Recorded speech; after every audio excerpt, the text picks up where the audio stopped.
عملی نیکی میں اصل شے ہے ہمدردی، ہمدردی میں مال خرچ کرنا، اور اس کے لیے ستون ہے زکوٰۃ۔ کم سے کم یہ 2.5% تو نکالو، بوتل کا کارک تو کھل جائے، پھر اور بھی دو، اور بھی دو، اور بھی دو۔ یہ تو obligatory ہے، یہ تو فرض ہے، یہ تو لازم ہے۔ لیکن مقصد کیا ہے؟ اس کو جو سمجھ لیا بس یہی زکوٰۃ ہی ہمارے ذمے میں ہے، وہ بڑے مغالطے میں۔ حضور نے فرمایا صلی اللہ علیہ وسلم، ان فی المال حقا سوی الزکوٰۃ، اے مسلمانوں یہ نہ سمجھنا کہ بس زکوٰۃ ادا کر دی تو تمہارے مال کا سارا حق ادا ہو گیا۔ ان فی المال حقا سوی الزکوٰۃ، تمہارے اموال میں حق ہے اللہ کا زکوٰۃ کے علاوہ بھی۔ اور پھر آپ نے یہ آیت پڑھی، وَآتَى الْمَالَ عَلَىٰ حُبِّهِ ذَوِي الْقُرْبَىٰ وَالْيَتَامَىٰ وَالْمَسَاكِينَ وَابْنَ السَّبِيلِ وَالسَّائِلِينَ وَفِي الرِّقَابِ وَأَقَامَ الصَّلَاةَ وَآتَى الزَّكَاةَ۔ یہاں آتا الزکوٰۃ تو ہے ہی ہے، اس سے پہلے جو آ رہا ہے یہ سرپلس ہے، اس سے آگے کی بات ہے، یہ ایڈیشنل ہے۔ اسی لیے جب انفقوا انفقوا انفقوا انفقوا انفقوا کی جو تکرار ہوتی ہے قرآن مجید میں، تو ایک جگہ پھر سوال کیا صحابہ نے، کتنا خرچ کریں؟ فرمایا قل العفو، کہہ دو جو بھی ضرورت سے زائد دے ڈالو، don't accumulate, don't retain any thing.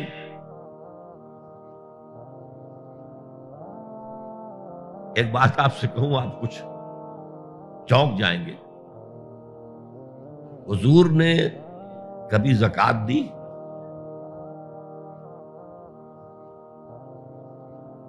کبھی نصاب کے بقدر پیسہ آپ کے پاس جمع ہوا کہ آپ پر زکوٰۃ واجب ہوتی؟ کیسی عجیب بات ہے۔ ارکان دین میں سے ایک رکن سرے سے غائب، کبھی آپ نے مال رکھا ہی نہیں۔ حضور کا اسوہ ہم جانتے ہیں، مسواک کر لی ہے، پائچے جو ہے ٹخنے سے اوپر کر لیے ہیں، یہ اسوہ ہے؟ ہاں ہے، یہ بھی ہے، ٹھیک ہے، سنت ہے، اسوہ تو یہ ہے۔ اور صرف آپ کا نہیں، جنہیں ہم کہتے ہیں فقراء صحابہ، ابو ہریرہ، ابو ذر،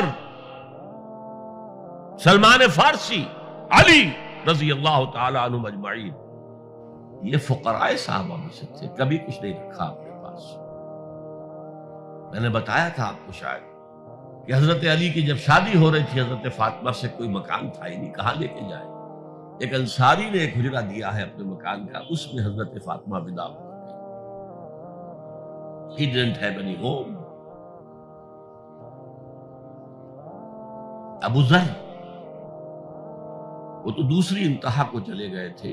قانون یہی ہے، حلال سے کماؤ، اگر ایک حد سے آگے بڑھ جائے تو زکوٰۃ دے دو، باقی تمہارے اختیار میں ہے، دینا چاہو دو، نہ دینا چاہو رکھو اپنے پاس۔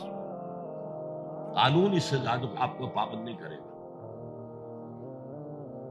کبھی بھی آپ نے جبر نہیں کیا، ایمرجنسی میں بھی جبر نہیں کیا۔ ایک واقعہ آتا ہے کہ حضور کو کئی وقت کا فاقہ تھا، تھوڑی دیر کے بعد حضرت ابو بکر آئے، آپ نے چہرے سے پہچان لیا کہ فاقے سے۔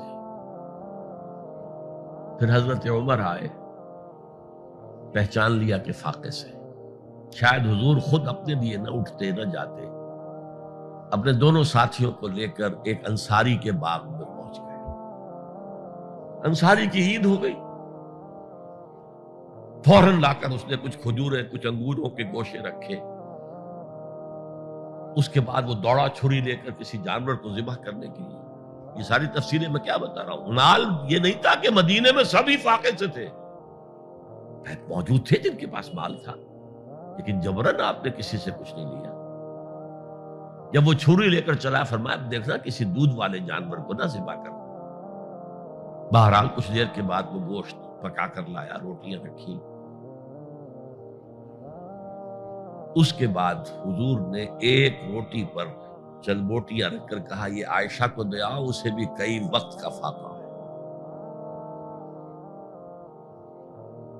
اور پھر حضرت عمر کی طرف رخ کر کے کہا عمر یہ ہیں وہ نعمتیں جس کا حساب دینا پڑے گا اللہ کے ہاں۔ وَأَمَّا بِنِعْمَةِ رَبِّكَ فَحَدِّثْ، اور یہ جو فرمایا گیا الہاکم التکاثر میں نعمتوں کا حساب لیا جائے۔ وَلَتُسْأَلُنَّ يَوْمَئِذٍ عَنِ النَّعِيمِ، فرمایا یہ نعمتیں، یہ ہے اصل میں انفاق کا معاملہ۔ آپ کے اس پر چھوڑ دیا گیا ہے، جتنا بھی آپ میں جذبہ ہے، جتنا بھی آخرت کا یقین ہے، اتنا ہی آپ پسند کریں گے کہ آخرت کے بینک میں جمع کرائیں، یہاں کے بینکوں میں کیوں جمع کرائیں؟ یہاں کتنا دے دیں گے آپ کو؟ 10%، 20%، وہاں 700% ملتا ہے۔ 700% نہیں، 7000، 700 گنا۔ Why to keep it in these banks؟ حضرت مسیح کا جو پہاڑی کا واس بہت مشہور ہے، سرمن آف دا ماؤنٹ، بڑے پیارے الفاظ ہیں، میں آپ سے اپنا تاثر عرض کیے بغیر نہیں رہ سکتا۔ جہاں تک مواعظ کا تعلق ہے، جو حضرت مسیح کے مواعظ آئے ہیں ان سے اونچے واعظ کوئی ممکن نہیں۔ اسی میں یہ جملہ بھی ہے، دیکھو اپنا مال زمین پر جمع نہ کرو، جہاں چوری بھی ہوتی ہے ڈاکہ بھی پڑتا ہے، کیڑا بھی خراب کرتا ہے۔